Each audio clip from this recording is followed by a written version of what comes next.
சங்க காலத்திற்கு முன்பு வலுவாக அடித்தளமிட்டு அமர்ந்து கொண்டிருக்கின்ற ஒரு இடம் எது என்று சொன்னால் மனிதனுடைய மனம்தான்.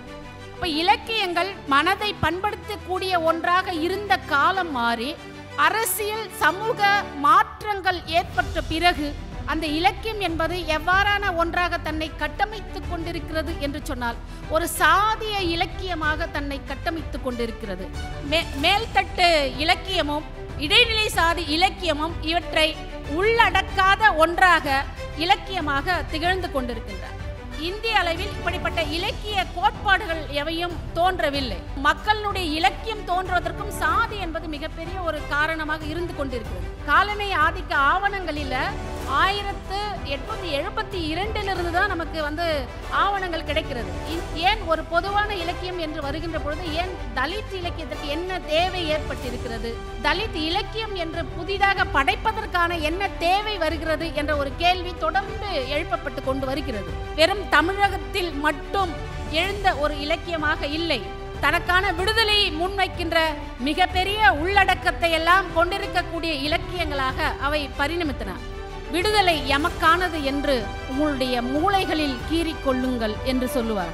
அதை பெரிதும் பேசாத ஒரு இலக்கியம் எப்பொழுதுமே ஒரு முழுமையற்ற ஒன்றாகத்தான் இருக்கும். என்னை ஏன் தலித்தாக பெற்றீர்கள் அம்மா? நான் ஜல்லிக்கட்டுக்காக போராடினேன், என்னை தமிழச்சி என்றார்கள். SC ST வன்கொடுமை சட்டத்தை பாதுகாக்க நான் போராடினேன், என்னை பறச்சி என்கிறார்கள் என்ற ஒரு கவிதை. சாதி ரீதியாக பார்க்கக்கூடிய இழிவு என்று இங்கு இருந்து கொண்டிருக்கிறது. தலித் என்பது ஒரு சாதி அடையாளம் அல்ல, அது ஒரு விடுதலைக்கான சொல், ஒரு விடுதலைக்கான குறியீடு.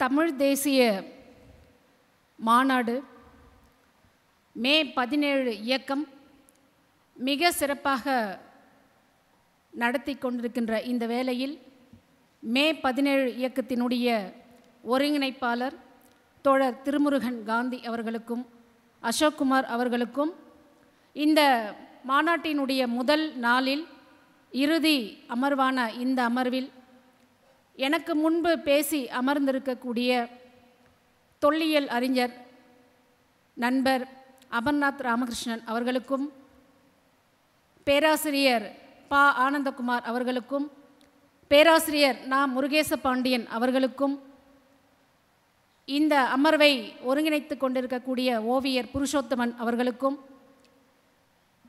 நேரம் கடந்து விட்டாலும் கூட இந்த அமர்வினுடைய இறுதி வரையில் அமர்ந்திருக்கக்கூடிய அருமை தோழர் ஓவியர் ட்ராட்ஸ்கி மருது அவர்களுக்கும் சற்று நேரம் முன்பு வரை இங்கிருந்திருக்கக்கூடிய என்னுடைய அருமை தோழர் புதிய விற்பன் அவர்களுக்கும் மே 17 இயக்க தோழர்களுக்கும் அதனுடைய அமைப்பை சேர்ந்தவர்களுக்கும் இங்கு வந்திருக்கக்கூடிய அனைத்து நண்பர்களுக்கும் தோழர்களுக்கும் என்னுடைய வணக்கத்தை நான் தெரிவித்துக் கொள்கின்றேன்.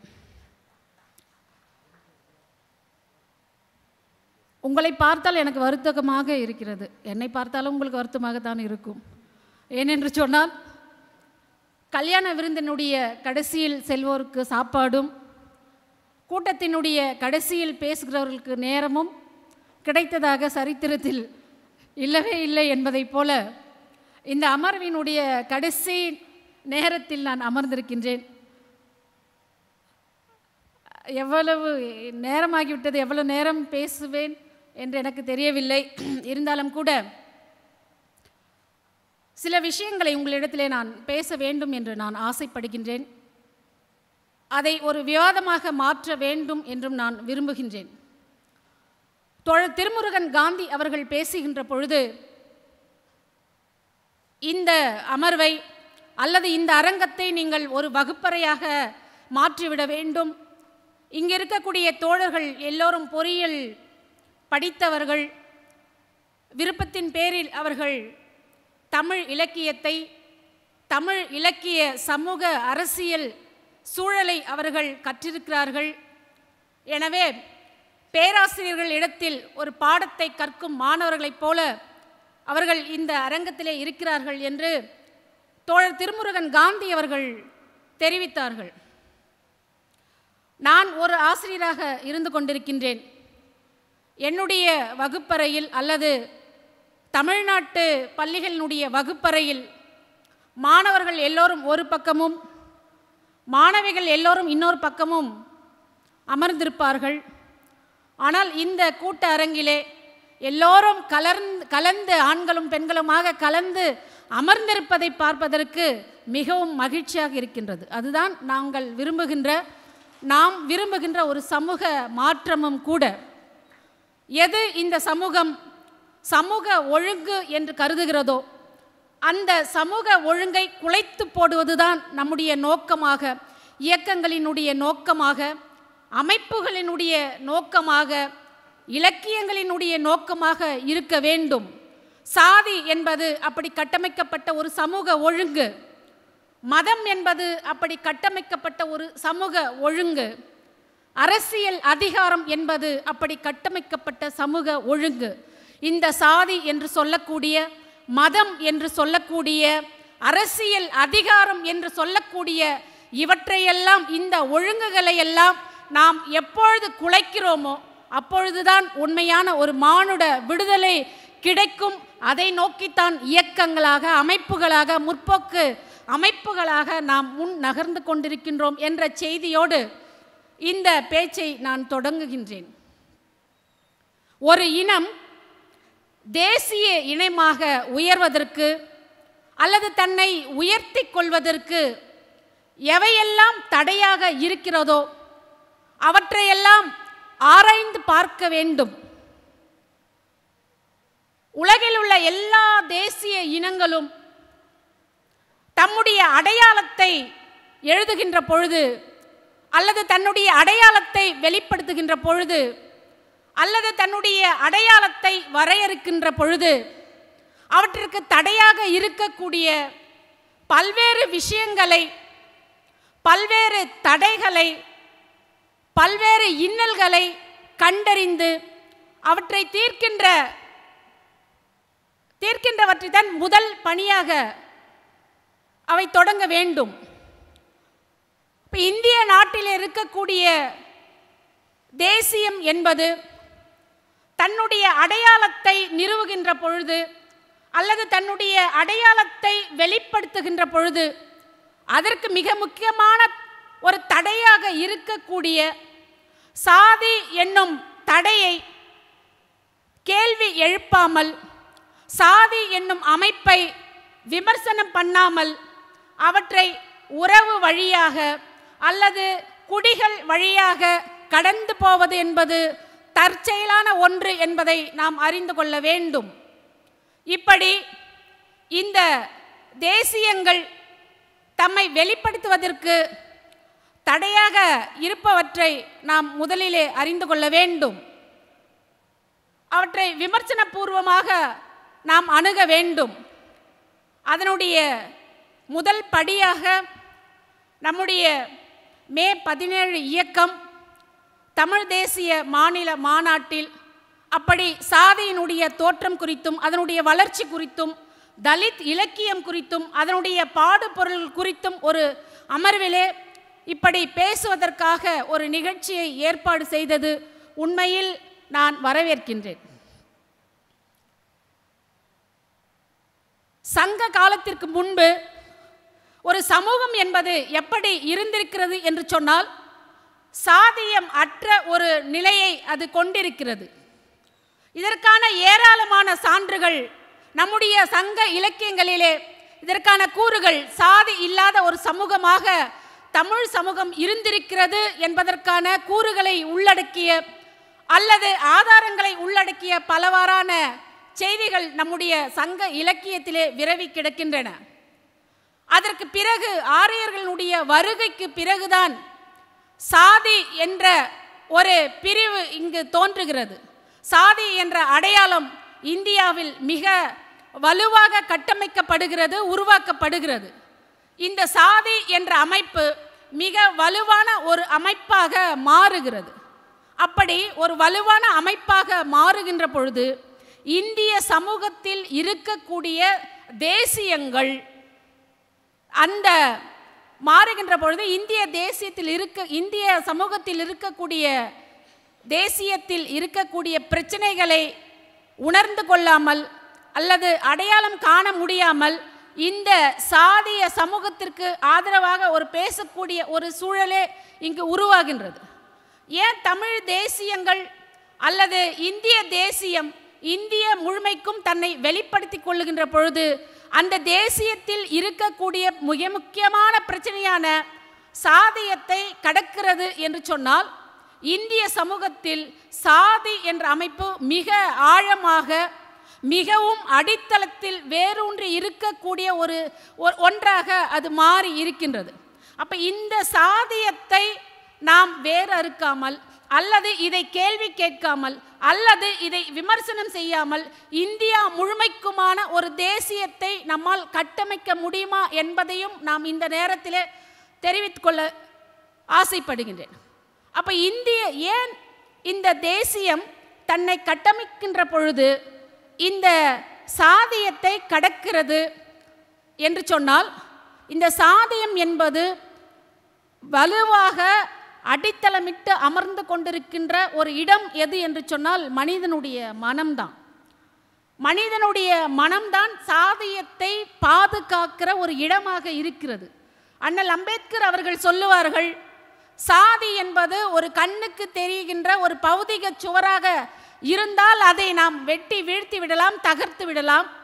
ஆனால் இந்திய சமூகத்தில் சாதி என்பது ஒரு கண்ணுக்கு தெரியாத ஒன்றாக மனிதர்களுடைய மனங்களிலே அது சம்மணமிட்டு அமர்ந்து கொண்டிருக்கிறது என்று அண்ணல் அம்பேத்கர் சொன்னதைப் போல இந்த சாதிய மனோபாவம் என்பது நம்முடைய இந்திய மனிதர்களுடைய அல்லது இந்திய மக்களுடைய மனதில் அது சம்மணமிட்டு அமர்ந்து கொண்டிருக்கின்றது. அப்போ இந்த மனதிலே இருக்கக்கூடிய இந்த சாதிய விஷயத்தை எப்படி நாம் போக்குவது என்று சொன்னால் இந்த மனங்களை மாற்றுவதற்குரிய ஒரு மாற்றாக இலக்கியங்கள் திகழ்கின்றன. அப்போ இலக்கியங்கள் மனதை பண்படுத்தக்கூடிய ஒன்றாக இருந்த காலம் மாறி அரசியல் சமூக மாற்றங்கள் ஏற்பட்ட பிறகு அந்த இலக்கியம் என்பது எவ்வாறான ஒன்றாக தன்னை கட்டமைத்து கொண்டிருக்கிறது என்று சொன்னால் ஒரு சாதிய இலக்கியமாக தன்னை கட்டமைத்து கொண்டிருக்கிறது. அல்லது சாதியின் அடிப்படையில் அமைந்த அந்த வகைமைகள் எழுத்துக்களில் பிரதிகளில் ஒரு சாதிய இலக்கியமாக தன்னை கட்டமைத்து கொண்டிருக்கின்றது. அப்போ இவற்றில் எழுதப்பட்ட அந்த இலக்கியங்கள் இரண்டு வகையாக நம்ம பிரிக்கலாம். ஒன்று உயர் சாதியான என்று சொல்லக்கூடிய ஒரு பார்ப்பனிய இலக்கியம், இரண்டாவது இடைநிலை சாதியினரால் எழுதப்பட்ட இடைநிலை சாதி இலக்கியம். இந்த இரண்டு இலக்கியங்களுக்கு இடையே தலித்துகளுடைய இடம் என்னவாக இருக்கிறது அல்லது தலித் இலக்கியத்தினுடைய இடம் என்னவாக இருக்கிறது, இவை பேசுகின்ற விடுதலை என்ன என்று பல கேள்விகளை எழுப்பி கொண்டோமானால் இந்த மேல்தட்டு இலக்கியமும் இடைநிலை சாதி இலக்கியமும் இவற்றை உள்ளடக்காத ஒன்றாக இலக்கியமாக திகழ்ந்து கொண்டிருக்கின்றார். அப்போ இதன் காரணமாக தான் நம்ம தமிழில் மட்டுமல்ல இந்திய அளவிலேயே தலித் இலக்கியம் என்ற ஒரு புதிய வகைமை ஒன்று உருவாகிறது. இப்போ இன்னொரு விஷயத்தையும் நம்ம இந்த இடத்துல நம்ம பார்க்க வேண்டியிருக்கு. மேலை நாடுகளில் இலக்கிய கோட்பாடுகள் நிறைய 18ஆம் நூற்றாண்டினுடைய பிற்பகுதியில் இலக்கிய கோட்பாடுகள் நிறைய எழுந்தன. ஃபூக்கோவினுடைய அமைப்புவாத கோட்பாடு, நீட்சேவினுடைய கோட்பாடு, தெரிதாவினுடைய விளிம்பு நிலையில் இருக்கக்கூடியவர்கள் எல்லாம் மையத்தை நோக்கி நகர்தல் என்னும் கோட்பாடு, சிக்மண்ட் ஃப்ராய்டினுடைய பகுப்பாய்வு கொள்கை, இப்படி எஸ்ரா ஃபவுண்டினுடைய எல்லாவற்றையும் புதிதாக எழுது என்று சொல்லக்கூடிய பல இலக்கிய கோட்பாடுகள் மேலை நாடுகளில் தோன்றின. ஆனால் இந்திய அளவில் இப்படிப்பட்ட இலக்கிய கோட்பாடுகள் எவையும் தோன்றவில்லை. அப்போ இந்த இலக்கிய கோட்பாடுகள் ஏன் தோன்றவில்லை என்ற அதற்கான காரணத்தை ஆராய்கின்ற பொழுது இந்திய சூழலில் எப்படி அறிவியல் கண்டுபிடிப்புகள் அதிக அளவில் நடைபெறுவதற்கு தடையாக சாதி ஒரு காரணமாக இருந்ததோ, அதை போலவே இலக்கியங்கள் தோன்றுவதற்கும் மக்களுடைய இலக்கியம் தோன்றுவதற்கும் சாதி என்பது மிகப்பெரிய ஒரு காரணமாக இருந்து கொண்டிருக்கிறது.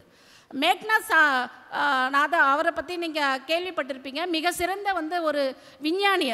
அவர் தலித்தாக இருக்கின்ற காரணத்தினால் அவரை பற்றிய வரலாறுகள் மிக குறைந்த அளவில் எழுதப்பட்டு 69 1945 வரைக்கும் தலித் இதழ்கள் கிட்டத்தட்ட ஒரு 14 இதழ்கள் வெளிவந்திருக்கின்றன. நீங்கள் சூரியோதயம் முதல் பூலோக வியாசன், இல்லற ஒழுக்கம், பறையன், திராவிடம், இப்படி பல இதழ்கள் தொடர்ந்து ஒரு பைசா தமிழ், மிக முக்கியமான அயோத்திதாசர் பண்டிதர் அவர்களுடைய ஒரு பைசா தமிழன் போன்ற பல இதழ்கள் எப்போ 1869 1945 வரைக்குமே இந்த இதழ்கள் தலித்துகளை பற்றி அவர்களுடைய வாழ்வியலை பற்றி பேசக்கூடிய ஒன்றாக பரிணமிக்கிறது. அப்போ 90களுக்கு பிறகுதான் தலித் எழுச்சி ஏற்பட்டது, தலித் இலக்கியத்தில் எழுச்சி ஏற்பட்டது என்று சொன்னால் அதற்கு அடிப்படையாக ஆதாரமாக இருந்தவை என்று சொன்னால் இந்த தலித் இதழ்கள் தான். இந்த முதல் தலித் இதழ் என்று பார்க்கின்ற பொழுது சூரியோதயம், அதனுடைய பிரதிகள் நமக்கு கிடைக்கவே இல்லை. ஏன்னா காலனி ஆதிக்க ஆவணங்களில் 1872 தான் நமக்கு ஆவணங்கள் கிடைக்கிறது. இந்த இதழ் 1869 வருவது, அதை பற்றி குறிப்புகள் கிடைக்கல நமக்கு. அப்போ இப்படி ஒரு தலித் இலக்கியத்தினுடைய முன்னோடியாக இந்த தலித் இதழ்கள் பேசக்கூடிய அரசியலும் சமூக சூழலும் மிக முக்கியமான அடிப்படையாக அமைந்திருப்பதை நம்ம பார்க்கலாம். ஏன் 90களுக்கு பிறகு தலித் இலக்கியத்தில் ஒரு மாபெரும் எழுச்சி வந்தது அப்படின்றத நம்ம மிக முக்கியமாக பார்க்கின்ற பொழுது, அண்ணல் அம்பேத்கர்னுடைய நூற்றாண்டுகளுக்கு பிறகு, அதற்கு முன்பதாக நிறப்பிரிகை காலத்தில் தலித் வாழ்வியல் குறித்தான மிக மிக முக்கியமான உரையாடல்களாக நிகழ்த்தப்பட்டது. அப்போ தோன்றிய ஒரு இலக்கிய வகைமை தான் நம்ம தலித் இலக்கியம் என்று சொல்கிறோம். இந்த இடத்துல உங்களுக்கு இன்னொரு கேள்வி எழலாம். இலக்கியம் என்று வருகின்ற பொழுது, ஏன் ஒரு பொதுவான இலக்கியம் என்று வருகின்ற பொழுது ஏன் தலித் இலக்கியத்திற்கு என்ன தேவை ஏற்பட்டிருக்கிறது? இலக்கியமே எல்லாவற்றையும் பேசுகின்ற பொழுது அது மண்ணை பற்றி பேசுகிறது, அரசியலை பற்றி பேசுகிறது, பண்பாட்டை பற்றி பேசுகிறது, மொழியை பற்றி பேசுகிறது, பக்தியை பற்றி பேசுகிறது, அறத்தை பற்றி பேசுகிறது, நீதியை பற்றி பேசுகிறது இலக்கியங்கள். அப்படி பேசுகின்ற பொழுது தலித்துகளினுடைய இலக்கியத்தை தலித் இலக்கியம் என்று புதிதாக படைப்பதற்கான என்ன தேவை வருகிறது என்ற ஒரு கேள்வி தொடர்ந்து எழுப்பப்பட்டு கொண்டு வருகிறது. தலித் இலக்கியம் என்பதுதான் தலித்துகளினுடைய விடுதலையை பற்றி பேசுகிறது, தலித் மக்களினுடைய வாழ்வியலை பற்றி பேசுகிறது, தலித் மக்களினுடைய வாழ்வியல் முறைகளை பற்றி பேசுகிறது, சக மனிதனை சக மனிதனாக மதிக்க வேண்டும் என்ற அறத்தை, சமூக நீதியை போதிப்பது தான் தலித் இலக்கியங்கள். அப்போ இந்த தலித் இலக்கியங்கள் என்பதை எப்படி வகைப்படுத்தலாம் என்று பார்த்தோமானால், தலித்துகளால் எழுதப்படுவது தலித் இலக்கியம் என்று பொதுவாக வகைப்படுத்தப்படுகிறது.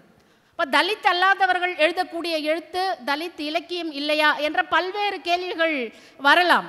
ஆனால் ஒரு தலித் தனக்கு இந்த சமூகம் இழைக்கப்படுகின்ற துன்பத்தை, தனக்கு நேரும் அவலங்களை, தனக்கு நேர்கின்ற அடிமைத்தனத்தை எல்லாம் பேசுக வேண்டும் என்று சொன்னால் தலித்துகளினுடைய எழுத்து என்பது நிஜத்திற்கு 100% அருகிலே இருக்கக்கூடிய ஒரு நம் தன்மையை பார்க்கின்றோம்.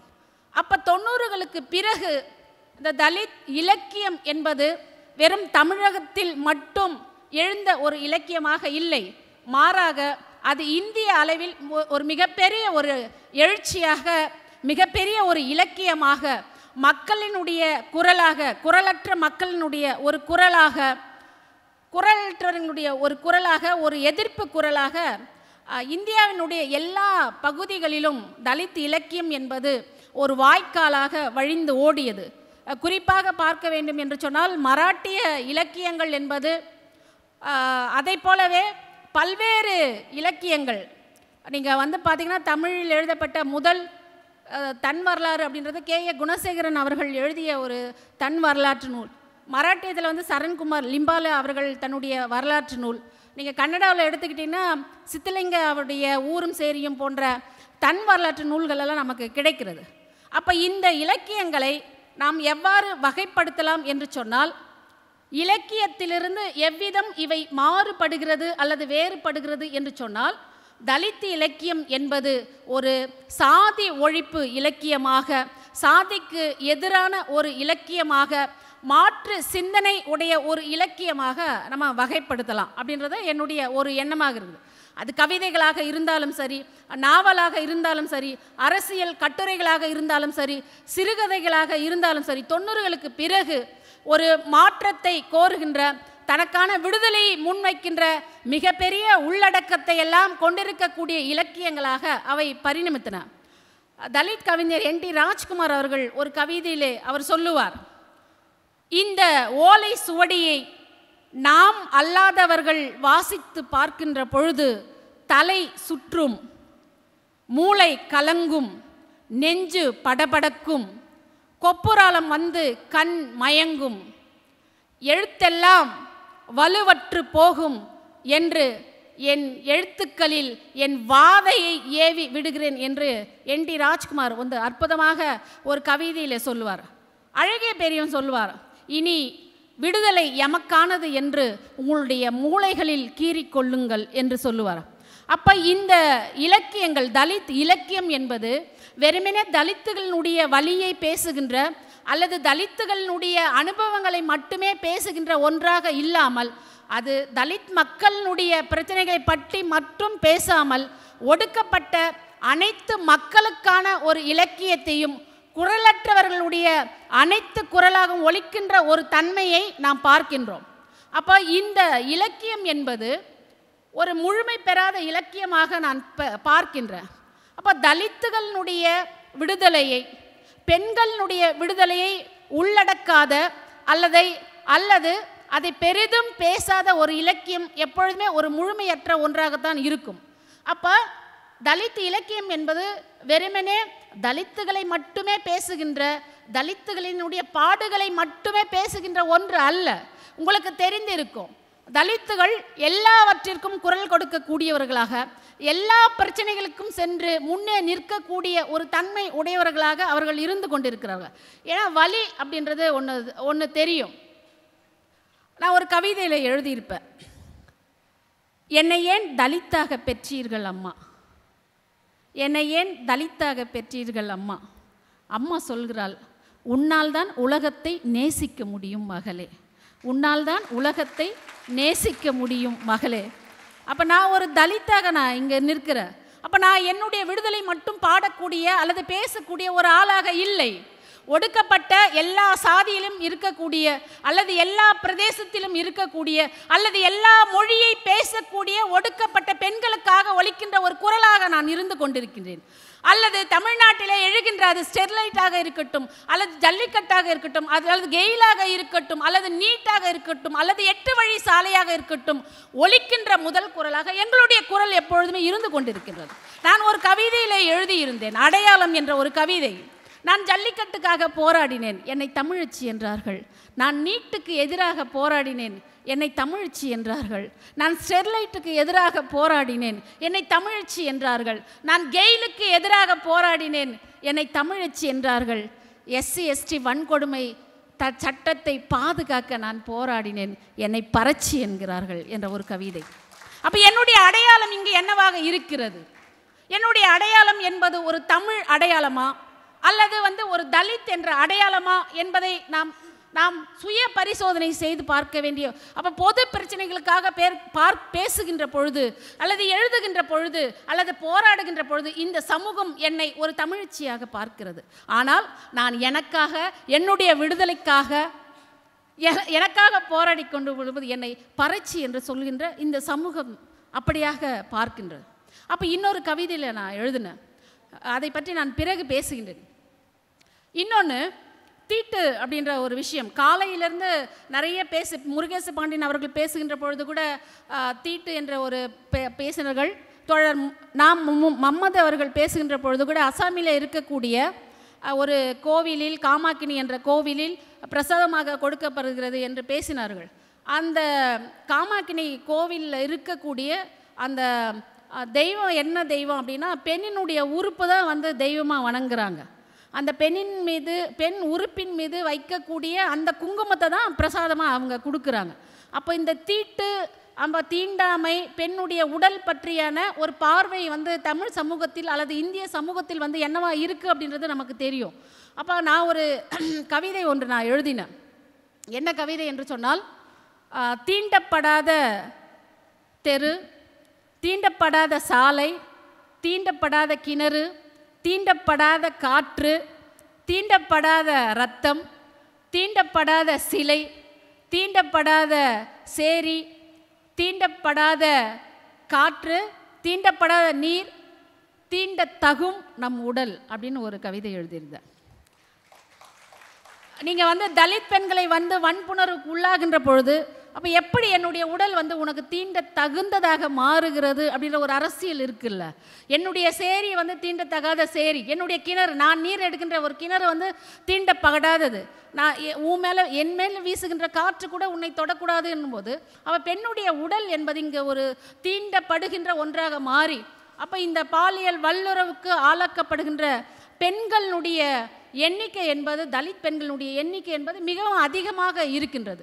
நீங்கள் அரியலூரில் நந்தினியை பார்க்கலாம், சேலம் ராகவி, தேனி, இந்த மாதிரி நிறைய பெண் குழந்தைகள் வந்து தொடர்ந்து வல்லுறவுக்கு உள்ளாக்கப்பட்டு கொண்டே வருகிறார்கள்.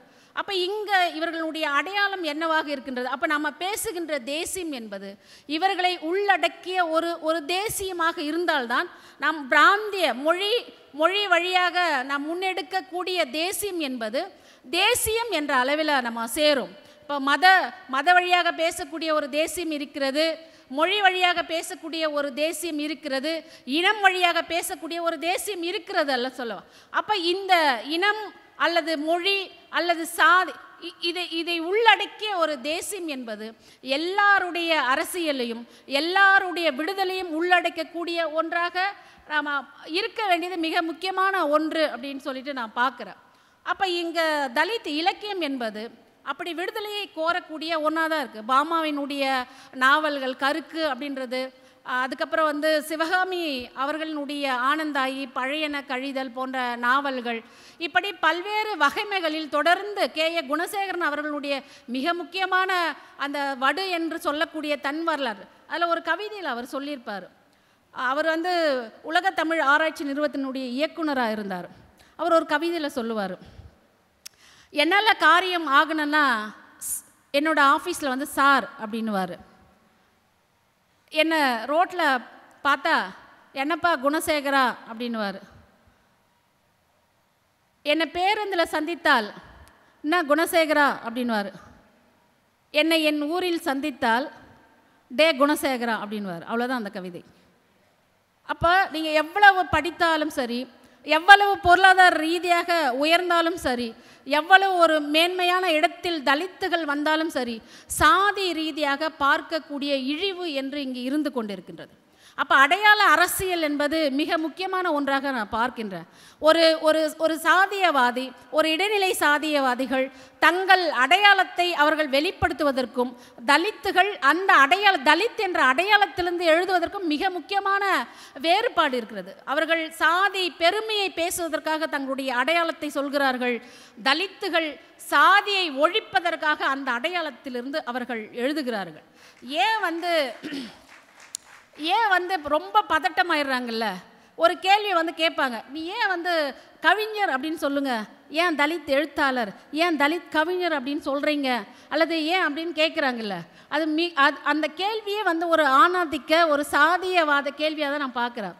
நீங்கள் தலித்துகளுக்கு செய்யக்கூடிய வன்முறைகளை அல்லது எல்லாவற்றையும் அடக்குமுறைகளை எல்லாம் நீங்கள் ஒரு சாதிய அடையாளத்திலிருந்து முன்வைக்கின்ற பொழுது, தலித் என்பது ஒரு சாதி அடையாளம் அல்ல, அது ஒரு விடுதலைக்கான சொல், ஒரு விடுதலைக்கான குறியீடு.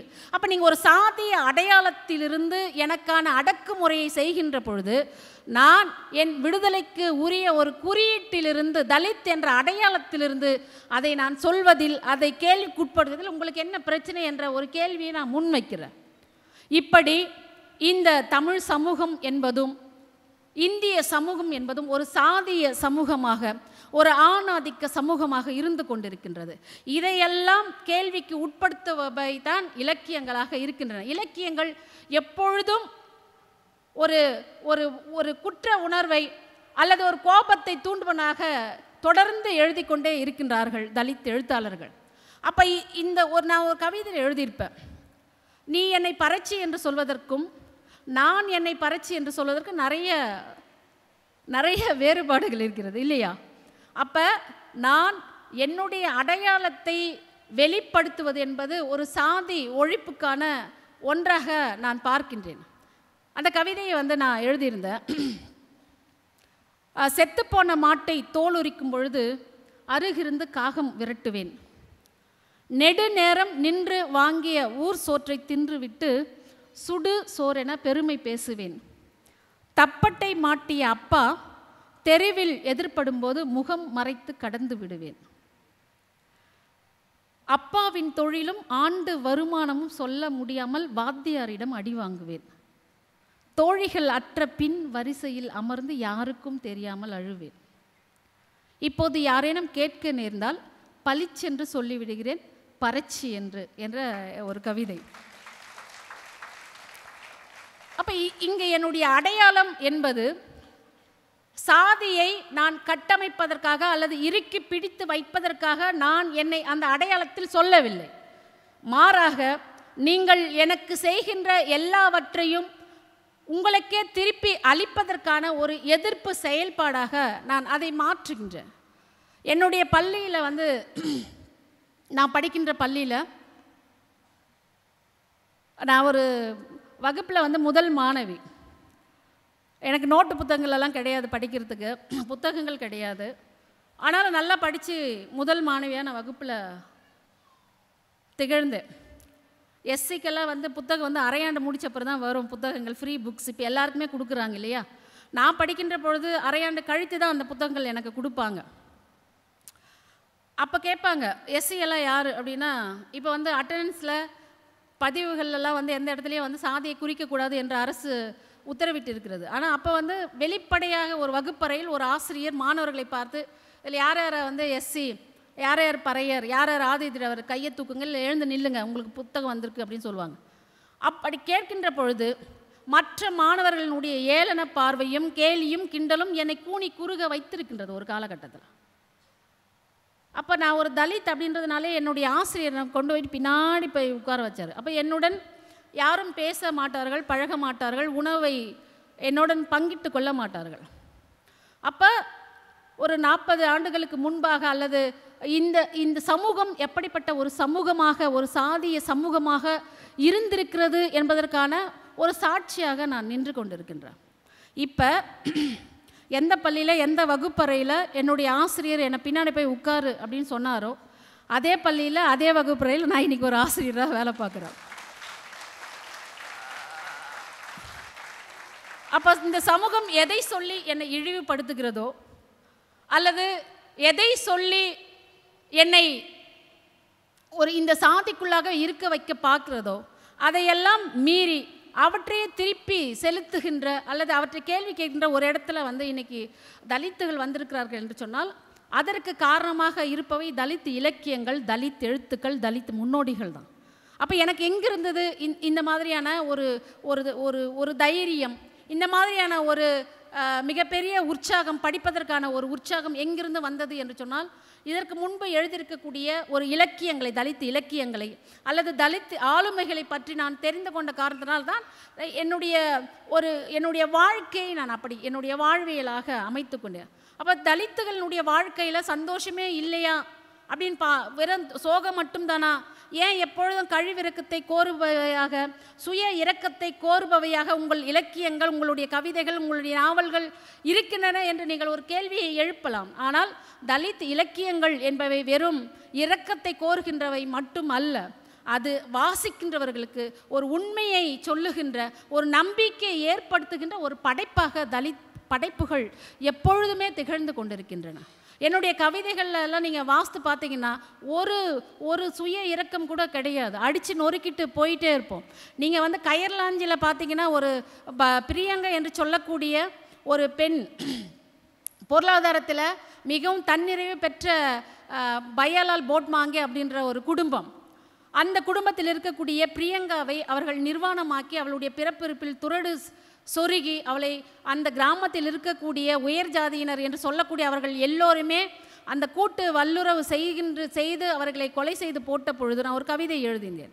அந்த கவிதையில் கூட அது கண்ணீரை வரவழைக்காத ஒரு கம்பீரத்தை தரக்கூடிய ஒரு கவிதையாக இருக்கும். அந்த கவிதையில் வந்து நான் கடைசியாக இப்படி முடிச்சிருப்பேன். என்னுடைய யோனியில் சொருகிய கம்பின் உச்சியில் குருதியின் நிறத்தோடு பறக்கும் விடுதலையின் பதாகை என்ற ஒரு வரியை நான் எழுதியிருப்பேன். நீ என்னை மண்ணுக்குள்ளே புதைத்தாலும் கூட நீ என்னுடைய யோனியில் எந்த கம்பு ஊன்றினாயோ அந்த கம்பின் உச்சியிலே கூட நான் விடுதலையினுடைய பதாகையை குருதியின் நிறத்தோடு பறக்க விடுவேன் என்று அதை வாசிக்கிறவர்களுக்கு கூட ஒரு நம்பிக்கை தருகின்ற ஒன்றாகத்தான் இந்த தலித் இலக்கியம் என்பது இதுவரை நடந்து கொண்டிருக்கு. அப்போ இந்த தலித் இலக்கியம் எதனுடைய ஒரு நீட்சியாக இருக்கிறது என்று சொன்னால் ஒரு பௌத்தத்தினுடைய நீட்சியாக, புத்தரினுடைய கொள்கைகளை சொல்கின்ற ஒன்றாக அல்லது பரப்புகின்ற ஒன்றாக, அம்பேத்கரினுடைய தாக்கம் மிகுந்த ஒன்றாகத்தான் இந்த தலித் இலக்கியம் இன்று வரைக்கும் ஏற்படுகிறது. அது ஏற்படுத்திய தாக்கம் மிக அதிகம். ஏனென்று சொன்னால் வெறும் தலித்துகள் மட்டுமே தலித் கருத்துக்களை தலித் படைப்புகளை மட்டும் வாசித்து கொண்டிருக்காமல் தலித் அல்லாதவர்களையும் சமீப காலங்களில் சாதி பற்றிய ஒரு உரையாடலை அமைப்பதற்கும், சாதியை பற்றிய ஒரு கலந்துரையாடல் செய்வதற்கும், அல்லது சாதியை ஒழிப்பதற்கான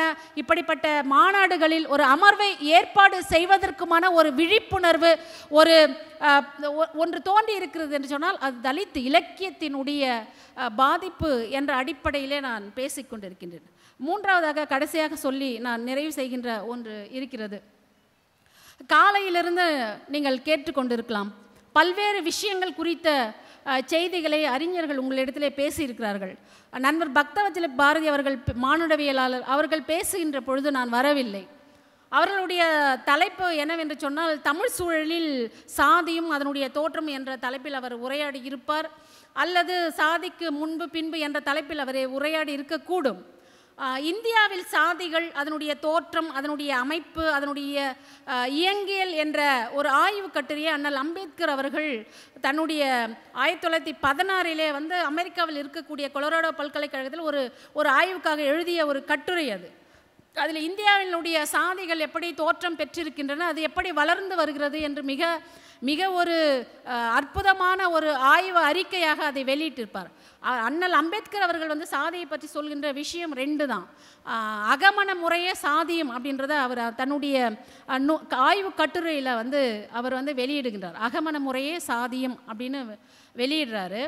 அப்போ நான் ஏற்கனவே சொன்ன மாதிரி ஏன் தலித் இலக்கியம் என்ற ஒரு வகைமை வந்தது என்று சொன்னால், இலக்கியங்கள் எல்லாமே மேலெழுந்த வாரியாக, இப்போ நான் சொன்னேன் அந்த இடைநிலை சாதிகள் எழுதக்கூடிய ஒரு இலக்கியமாக இருக்கட்டும், அல்லது சோக்கால்டு அவர்கள் எழுதக்கூடிய இலக்கியமாக இருக்கட்டும், அந்த சாதி அமைப்புக்கு காரணமான வெறும் மேலோட்டமான அரசியலை பேசக்கூடிய ஒரு இலக்கியமாக தான் இருந்தது. இப்போ இவ்வளோ பேர் எழுதியிருக்கோம், தமிழ்நாட்டிலையும் சரி இந்தியாவிலும் சரி, தலித்துகளும் தலித் இலக்கியங்களும் அவ்வளோ பேர் எழுதி எழுதி எழுதி நம்ம கடந்து இந்த நிலையை வந்து எட்டியிருக்கிறோம்ல. ஆனாலும் தமிழகத்தில் அல்லது இந்தியாவில் நாம் நினைக்கின்ற தலித் அரசியல் விடுதலையை எட்டியிருக்கிறோமா என்று சொன்னால் இல்லை என்பது தான் என்னுடைய ஒரு பொருளாக இருக்கிறது.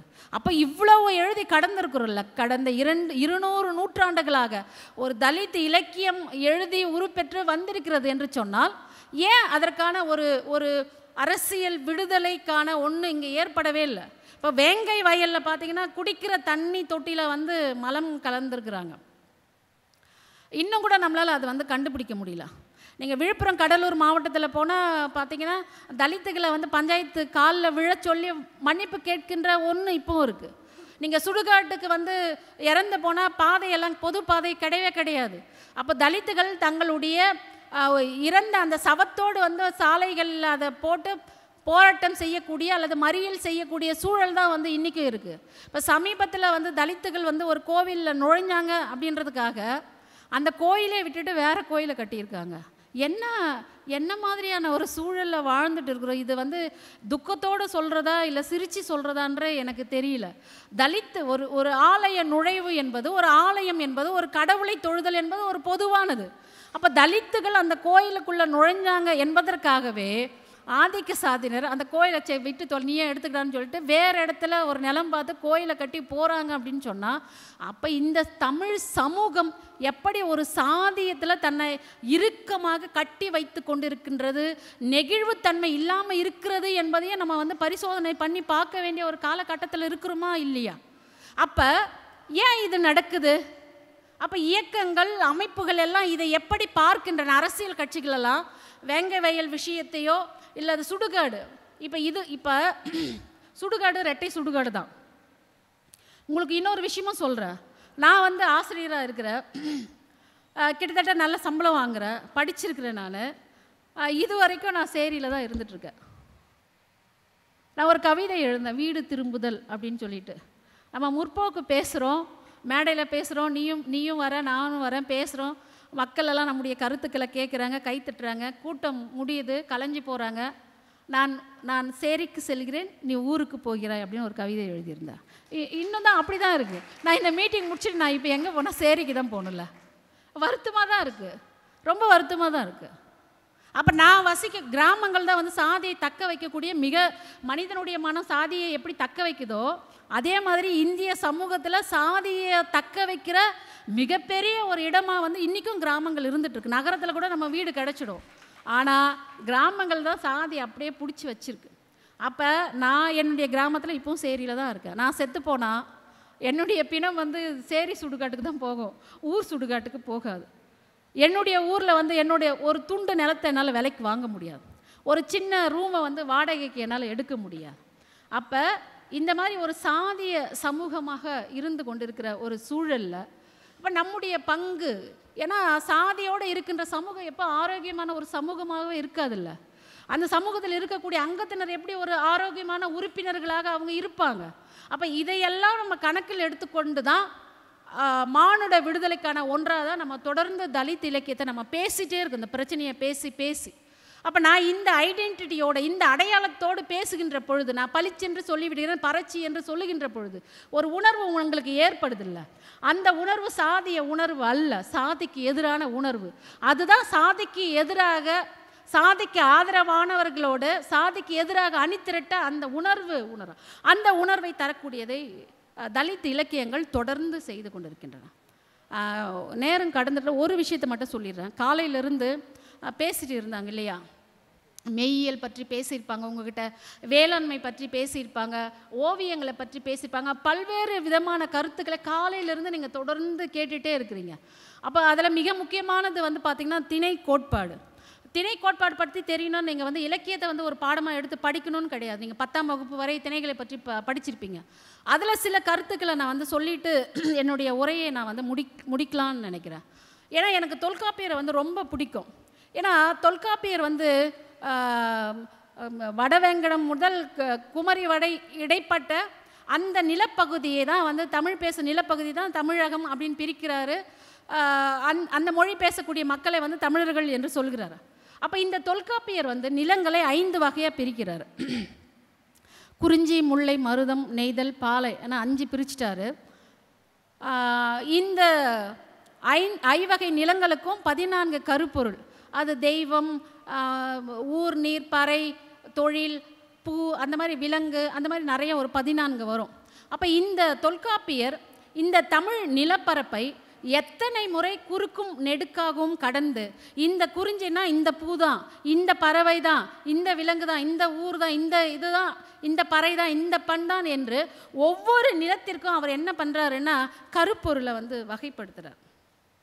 குறிஞ்சின்னா முருகன் தான் தெய்வம், முல்லைன்னா திருமால் தான் தெய்வம் அப்படின்னு.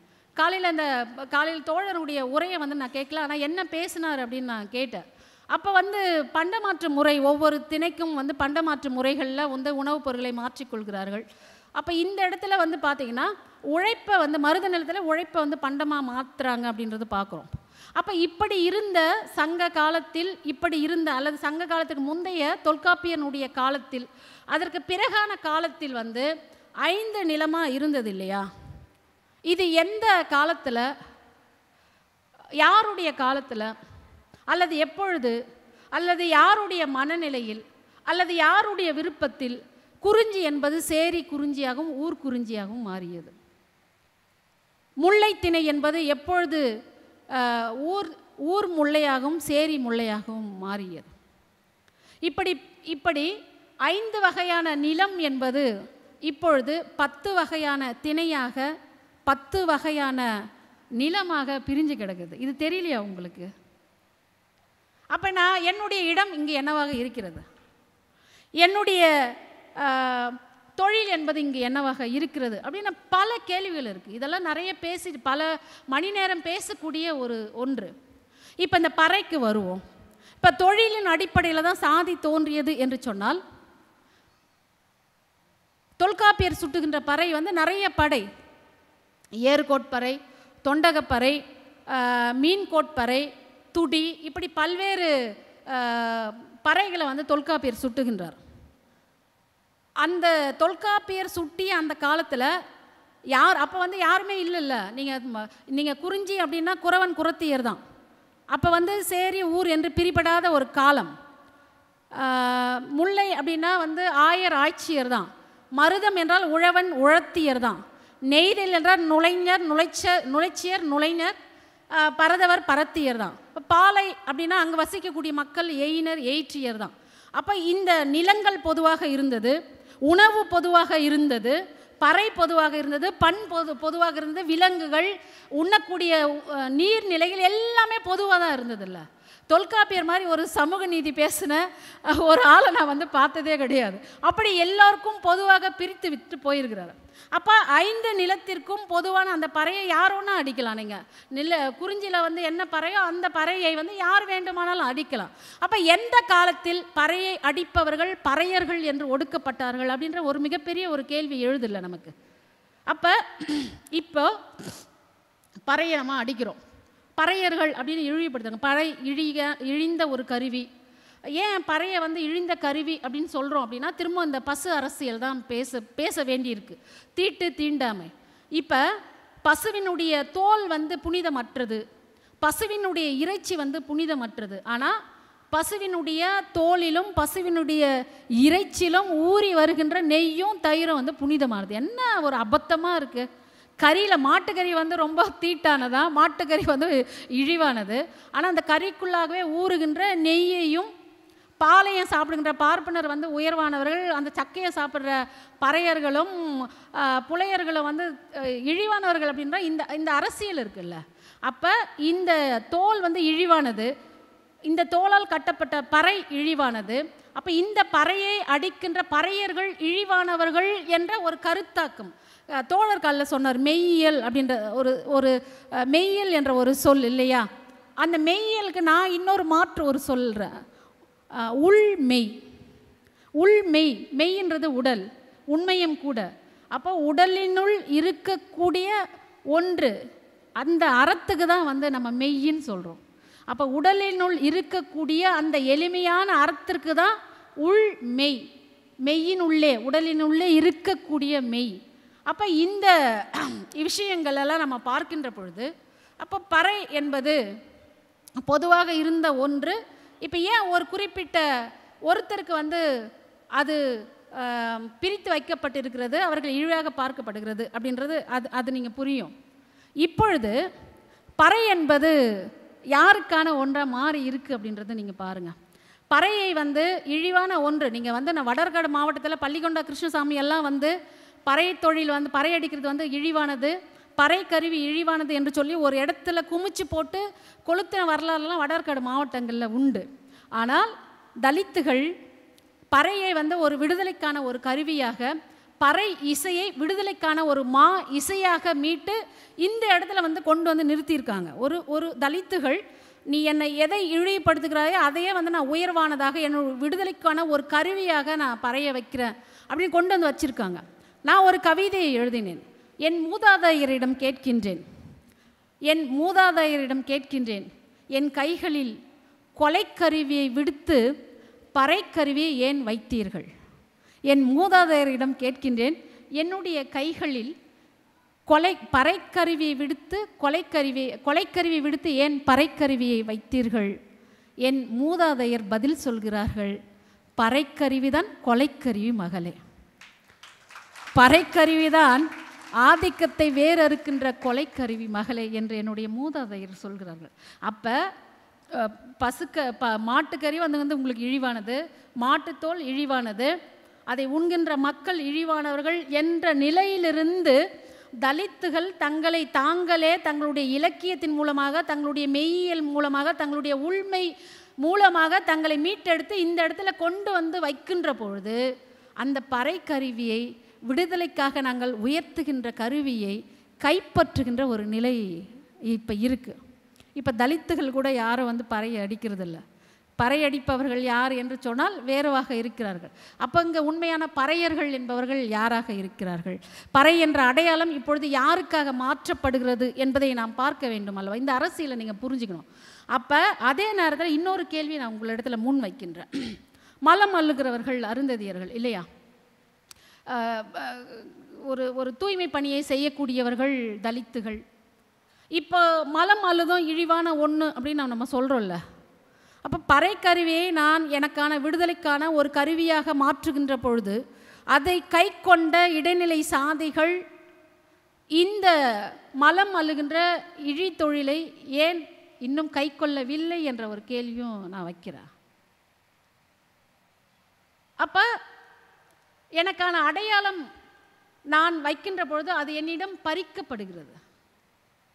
அதுதான் வந்து நான் டெல்லி யூனிவர்சிட்டியில் என்னுடைய கவிதைகள் வந்து பாடத்தில் இருந்த பொழுது நீக்கப்பட்டது. கைமாறு என்ற ஒரு கவிதை, அது மலம் அள்ளுகின்ற ஒரு தொழிலாளியை பற்றிய ஒரு கவிதை.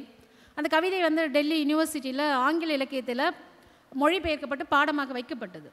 அதுதான் அசலான ஒரு இந்திய சமூகத்தினுடைய ஒரு அசலான முகமாக இருக்கிறது. நீங்கள் குஜராத்தில் வந்து டொனால்ட் ட்ரம்ப் அவர் வருகின்ற பொழுது பல கிலோமீட்டர் தூரத்துக்கு வந்து குடிசை பகுதியில் வந்து துணி கட்டி மறைச்சாங்கல்ல. அதுதான் வந்து இந்தியாவுடைய முகம். ஆனால் இவர்கள் சொல்கின்ற முகம் என்னவாக இருக்கிறது என்று சொன்னால், இந்தியாவில் தேனாரும் பாலாரும் ஓடுகிறது என்று சொல்லுகின்ற ஒரு முகமாக இருக்கிறது. அப்போ இந்த கவிதை வந்து இந்திய சமூகத்தினுடைய, ஆணாதிக்க சமூகத்தினுடைய, சாதிய சமூகத்தினுடைய முகத்தை தோலுரிக்கக்கூடியதாக அந்த கைமாறு என்ற ஒரு கவிதை இருக்கிறது. அப்போ இந்த கவிதையை வந்து வருங்கால மாணவர்கள் படித்தால் அவர்கள் வந்து ஒரு விழிப்புணர்வு அடைவார்கள். இந்திய சமூகத்தினுடைய கோர முகத்தை அவர்கள் தெரிந்து கொள்வார்கள். அவர்கள் தங்களுக்கு எதிராக கிளர்ந்து எழுவார்கள். அரசு அதிகாரத்தை அவர்கள் கேள்வி கேட்பார்கள் என்று தெரிந்தால் அந்த கவிதையை வந்து அங்கிருந்து எடுத்துட்டாங்க. இப்படி பல்வேறு விதமானவற்றை தொடர்ந்து செய்து கொண்டிருக்கக்கூடாது. அப்போ தேசியம் என்ற ஒன்றை நாம் கட்டமைக்கின்ற பொழுது அது எல்லோரையும் உள்ளடக்கிய ஒன்றாக இருக்க வேண்டும் என்பதுதான் நம்முடைய ஒரு கருத்தாக இருக்கின்றது. அது எல்லாம் இப்போ நம்ம வந்து தேசியம் என்று நீங்கள் கன்னட தேசியம் ஒன்று இல்லை, தெலுங்கு தேசியம் என்று இல்லை, மலையாள தேசியம் என்று இல்லை.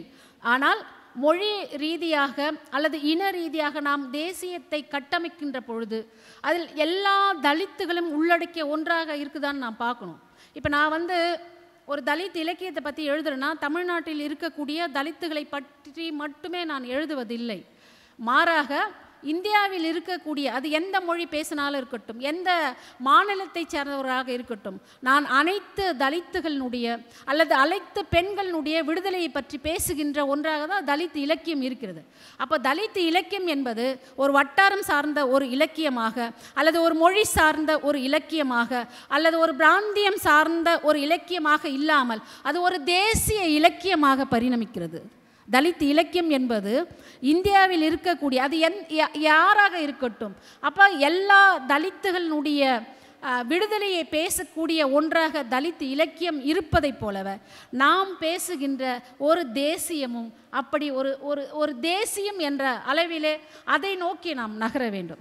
எப்படி இலக்கியம் என்பது தலித் இலக்கியம் வரும்போது தான் முழுமை அடைகிறதோ, அல்லது தலித் இலக்கியம் என்பது தான், ஏனென்று சொன்னால் இப்போ தமிழில் பேசக்கூடிய பெண்ணியம் என்பது தலித் பெண்களினுடைய பெண்ணியத்தை அது வந்து இன்க்ளூசிவாக பேசுகிறதே கிடையாது. தலித் பெண்களினுடைய வலியும் மற்ற பெண்களினுடைய வலியும் ஒன்றாக இருக்கவே முடியாது.